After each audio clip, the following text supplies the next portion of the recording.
wabarakatuh. Pada video kali ini kita akan membahas mengenai strategi dan metode pembelajaran. Nah, yang pertama, strategi pembelajaran. Strategi pembelajaran merupakan rencana tindakan atau rangkaian kegiatan yang termasuk di dalamnya penggunaan metode dan pemanfaatan berbagai sumber daya dalam pembelajaran yang disusun untuk mencapai tujuan pembelajaran yang dapat dicapai secara efektif dan efisien. Nah, jadi sebelum mulai mengajar, biasanya seorang guru akan menyusun strategi pembelajaran terlebih dahulu. Jadi menentukan agar nantinya tujuan pembelajaran bisa tercapai dengan maksimal. Jenis-jenis strategi pembelajaran, yang pertama ada strategi pembelajaran inquiry. Strategi pembelajaran inquiry ini dilakukan dengan cara memberikan siswa kesempatan untuk mengembangkan kemampuan berpikir kritis dan kreatif.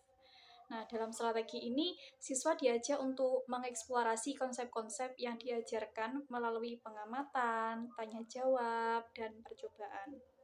Nah, tujuan dari pembelajaran inquiry adalah untuk membantu siswa mengembangkan keterampilan untuk memecahkan masalah dan mengambil keputusan yang baik.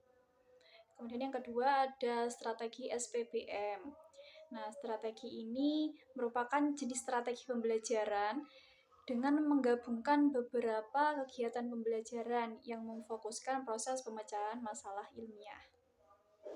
Oke, yang kedua adalah metode pembelajaran. Metode pembelajaran sendiri adalah cara pendidik memberikan pelajaran dan cara peserta didik menerima pelajaran pada waktu pembelajaran berlangsung.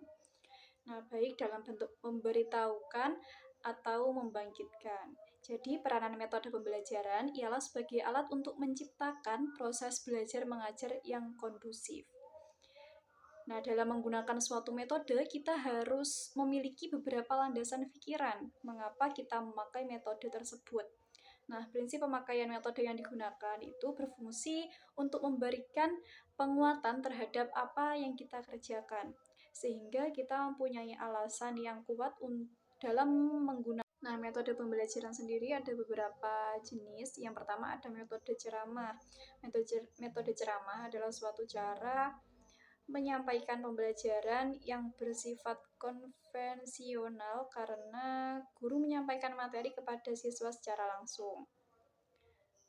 Sejak dahulu hingga sekarang metode ini yang dianggap sebagai salah satu metode yang paling praktis dan ekonomis. Nah, namun seorang guru harus bisa menggunakan metode ceramah secara menarik agar para siswa tidak cepat bosan, karena biasanya kalau hanya menggunakan metode ceramah saja, siswa itu cepat bosan. Kemudian yang kedua ada metode diskusi. Sesuai dengan namanya, metode ini selalu mengutamakan aktivitas diskusi yang melibatkan para siswa untuk belajar memecahkan masalah. Penerapan metode diskusi biasanya dilakukan dengan cara membuat kelompok diskusi yang bertugas membahas sebuah masalah. Yang ketiga ada metode demonstrasi. Metode pembelajaran yang dilakukan dengan cara praktikum agar siswa bisa melihat dan mempraktikkan secara langsung materi yang sedang dipelajari. Biasanya metode demonstrasi ini merupakan salah satu metode yang lebih efektif ya, karena para siswa praktek secara langsung dan mengetahui secara langsung materi yang sedang dipelajari.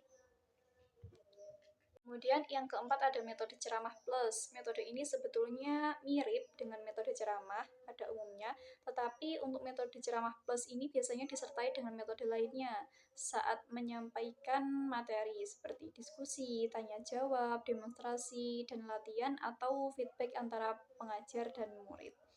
Kemudian yang kelima ada metode resitasi, yang biasanya mengharuskan siswa membuat sebuah resume tentang materi yang telah disampaikan oleh guru.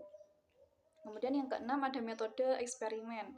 Dilakukan melalui kegiatan percobaan atau praktikum di laboratorium agar siswa bisa melihat secara langsung materi pelajaran yang sedang disampaikan. Biasanya ini untuk pelajaran sains kayak gitu ya.